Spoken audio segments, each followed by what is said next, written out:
যে মানুষ, আমরা মুসলমান জাতি, আমাদের একটাই কাজ হবে আল্লাহর জমিনে আল্লাহর দ্বীনকে বাস্তবায়ন করা, কোরআনের রাজকে প্রতিষ্ঠিত করা। ঠিক কিনা বলো?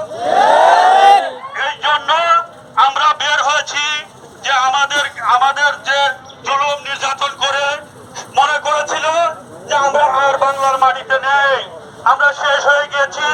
লগি বৈঠার আন্দোলন করে 28শে অক্টোবর লগি বৈঠার আন্দোলন, মিডিয়ার দেরকে হত্যা করে আপনারা দেখেছেন যে এই যে সাম্প্রতিক যে ঘটনা 5 তারিখের আগে এই যে যত মানুষকে খুন করেছে, এই খুনে হাসিনা মনে করেছে যে এই দেশে আলেমুল আমাদের স্থান নেই, কিন্তু না, আমরা আছি, থাকবো।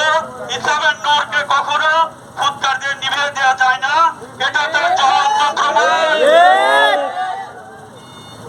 আল্লাহ তাআলা যেন আল্লাহর জমিনে আল্লাহর রাজ কায়েম হয় আমরা যেন দেখতে পারি, এই শুভেচ্ছা রেখে এই পথসভার বক্তব্য এখানে শেষ করতে। আসসালামু আলাইকুম।